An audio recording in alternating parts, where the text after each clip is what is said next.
And you may land in the police lock up. 4 سوالوں کے غلط جواب اور آپ لینڈ کر سکتے ہیں پولیس لاک اپ میں. کون سے سوال ہیں؟ اعوذ باللہ من الشیطان الرجیم. بسم اللہ الرحمن الرحیم.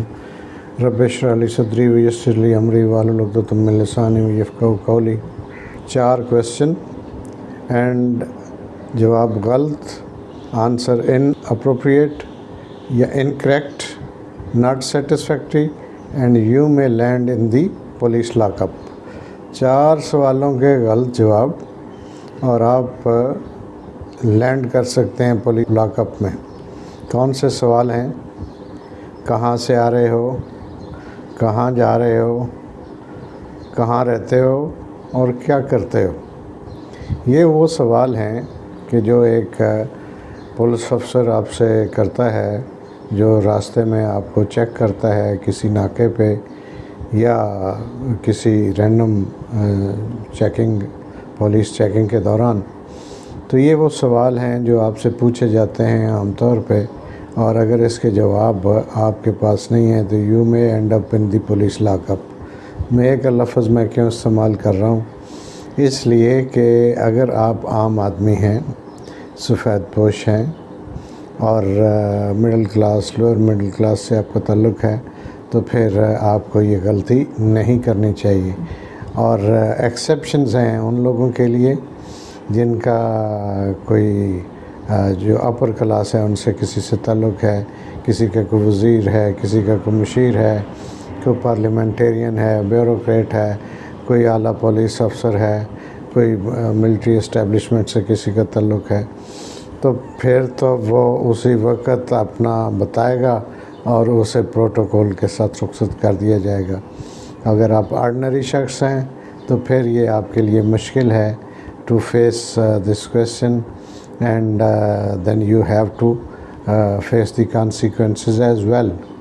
یہ ہمارے ہاں چونکہ طریقہ یہی ہے کہ عام آدمی جو ہے اس کے لیے مشکل ہے یہاں پر. اب تو خیر اٹ گیٹس مور ایویڈنٹ کہ جو تگڑا ہے، جو طاقتور ہے، وہ قانون کو کچھ نہیں سمجھتا. میں وہ لفظ استعمال نہیں کرنا چاہتا جو ایکچولی قانون کے ساتھ کیا جا رہا ہے، کیونکہ بڑے لوگ جو ہیں وہ تو قانون کو امینڈ کر لیتے ہیں، اس کے اوپر قانون سازی کر لیتے ہیں.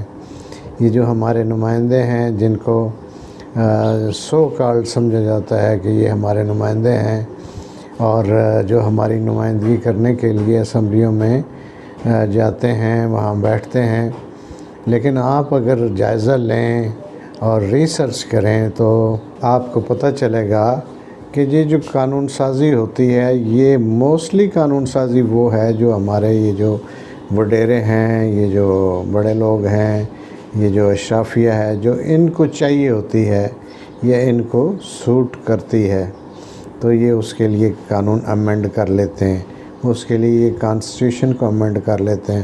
اپنے مفادات کے لیے یہ اکٹھے بھی ہو جاتے ہیں. اب آپ دیکھ لیجئے کہ یہ جو موجودہ گورنمنٹ اس وقت ہے پی ڈی ایم کی، ان کو 1 سال ہو گیا ہے. آج 11 اپریل ہے اور یہ پچھلے سال 10 اپریل کو گورنمنٹ میں آئے تھے. آپ دیکھ لیں کہ انہوں نے مفاد عامہ کا کوئی ایک کام کیا ہو، مجھے کوئی بتا دے. یہ صرف نام مفاد عامہ کا لیتے ہیں، پبلک کا لیتے ہیں، عام آدمی کے نام کو استعمال کرتے ہیں. ہر عام آدمی کی پالیسی کے پیچھے مفاد انہی کا ہوتا ہے. پالیسی غریب آدمی کی بناتے ہیں اور اس کا بینیفٹ جو ہے وہ ان کو جاتا ہے. قانون سازی کیا ہوئی ہے؟ اب تک نیب کی امینڈمنٹس آئی ہیں، اس میں جتنے ان کے نیب کے کیسز تھے سب وائنڈ اپ ہو کے بند ہو گئے. آپ نے کیسز جو ہے بینیفٹ ان کو گیا ہے. اور جو ہے ابھی جو سپریم کورٹ کی امینڈمنٹ یہ کرنے کی کوشش کر رہے ہیں، سپریم کورٹ کا جو اختیار ہے سو موٹو نوٹس لینے کا، اس کو ریسٹرکٹ کرنے کی کوشش کر رہے ہیں. تو اس کا بھی بینیفٹ کس کو نہیں کوئی ہے، چونکہ اس وقت وہی کارروائی جو ہے وہ ہو رہی ہے اور اس کے تحت جو ہے ایک آرڈر ہوا ہے. اگرچہ یہ بڑا انفارچونیٹ ہے کہ سپریم کورٹ کے اندر بھی تقسیم نظر آ رہی ہے، لیکن بہرحال اس کے بارے میں ہمیں اور مجھے اور آپ کو فکر کرنے کی ضرورت نہیں ہے، چونکہ سپریم کورٹ میں اگر تقسیم ہے تو سپریم کورٹ ہی اس کو اس ایشو کو ریزالو کر سکتی ہے اور انہیں ہی کرنی چاہیے. اگرچہ یہ اچھا شگون نہیں ہے، یہ نہیں ہونا چاہیے.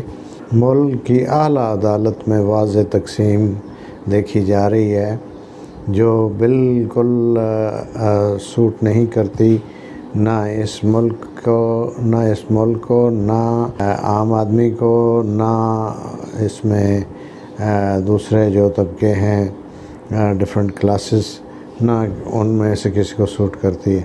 اگر یہ تقسیم سوٹ کرتی ہے تو اس وقت جو لوگ اختیار میں، جن کے پاس اختیار ہے یا ارباب اختیار ہیں، یہ ان کو سوٹ کرتی ہے تقسیم ہونا سپریم کورٹ کا.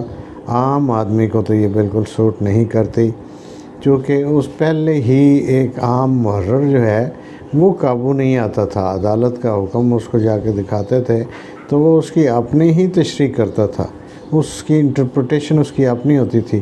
ASI نہیں قابو آتا تھا. اور اس میں قصور جو ہے ہمارے جوڈیشل سسٹم سائڈ کے بھی ہے، چونکہ آرڈر اس طرح کر کے مباہم سے کیے جاتے ہیں عام طور پہ.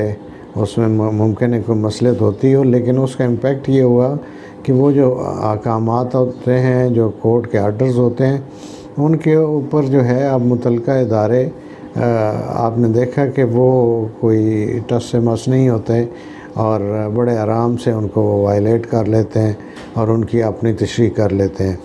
ریٹ کو جو ہے وہ اپیل کہہ رہے ہوتے ہیں جی کہ یہ اپیل ہے، اور اگر ڈائریکشن ہوئی ہے تو اس کو وہ ڈسمسل کہہ دیتے ہیں جی کہ ڈسمس ہو گئی تھی جو ریٹ تھی پٹیشنر کی.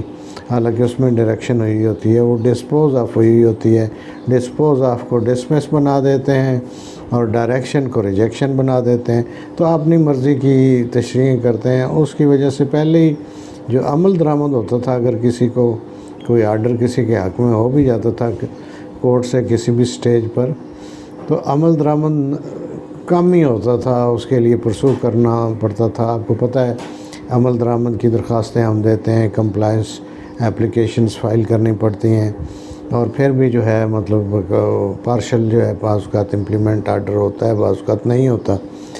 اور اب وہ رہا سہا جو وہ کسر ہے وہ بھی رہی صحیح کسر جو ہے وہ بھی نکل گئی. تو یہ اچھا شگون تو نہیں ہے. یہ ہمارے جو اکابرین ہیں، جو لیڈر ہیں، ان کو بھی سوچنا چاہیے. اعلیٰ عدالتوں کے جو معزز جج صاحبان ہیں ان کو بھی یہ سوچنا چاہیے کہ اس کا جو امپیکٹ ہے وہ آنے والے کئی سالوں تک وہ اس کا اثر رہے گا اور اس کا فال بیک آتا رہے گا. بہت شکریہ، اجازت دیجیے. اللہ حافظ.